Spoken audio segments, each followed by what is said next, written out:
Europe Matin.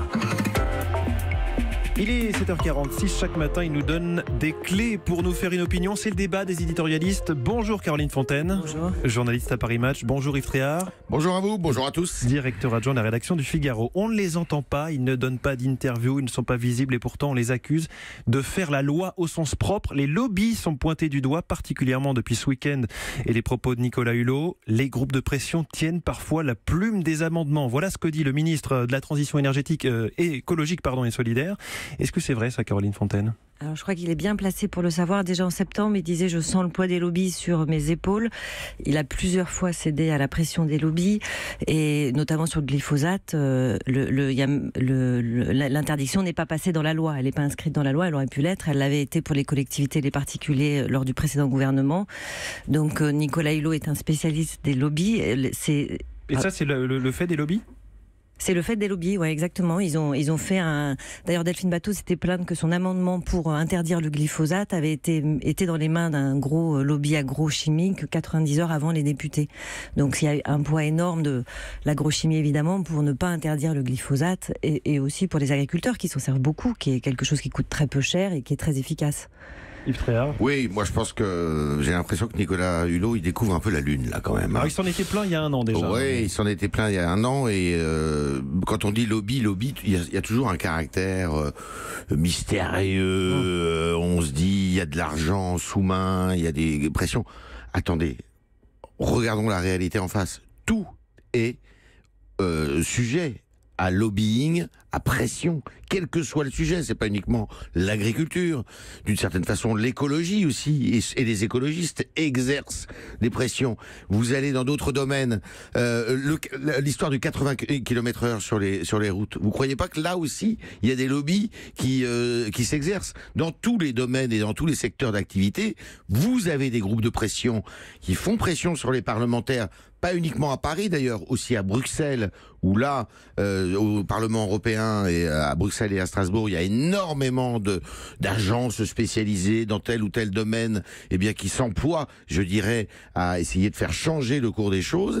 Et donc les lobbies, il faut que les hommes et les femmes politiques apprennent à vivre ensemble. Et je dirais que les journalistes aussi peuvent être l'objet de pression de la part de lobbies. Ils vous invitent dans tel ou tel voyage. Après, c'est à nous, évidemment, d'avoir une conscience professionnelle pour pouvoir refuser tout ça.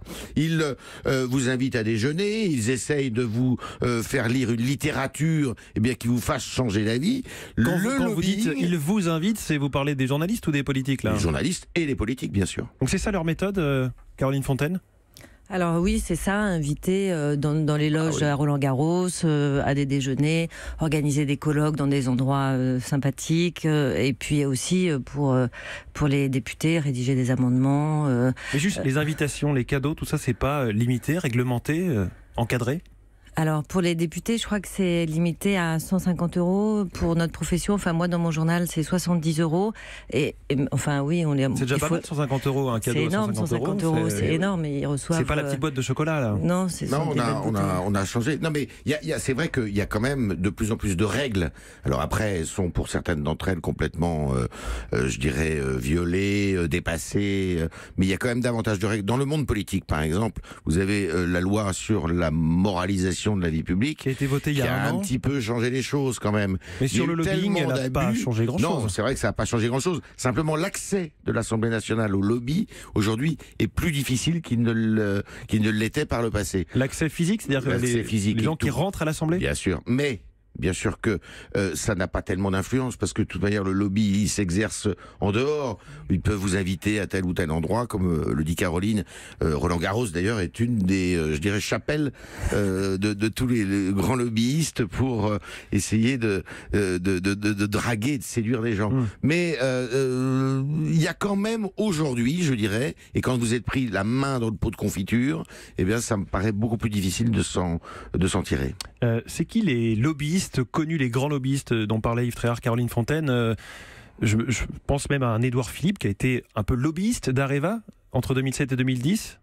Oui, il y en a beaucoup des lobbyistes qui sont connus, et d'ailleurs ils ont été souvent politiques ou ils deviendront politiques. Ils sont connus du grand public ou pas? Non, pas du tout, ce sont des hommes de l'ombre, d'ailleurs ils n'ont pas intérêt à être connus, ils officient dans l'ombre, et je suis d'accord, c'est vrai que leur domaine c'est quand même le secret. Leur but, c'est de ne pas être connus. Toutes les lois qui ont été faites depuis 2009 sur la transparence, c'est justement la question de la transparence qui est importante. Mais Ils ne cessent de jouer avec les règles, quoi. Et vous avez toutes les grandes entreprises ont à l'intérieur de leur board quelqu'un qui exerce des lobbies, qui est un ancien parlementaire, un ancien journaliste. Il y a énormément d'anciens journalistes qui exercent ce métier-là et qui, eh bien, est chargé justement de faire ce lobbying.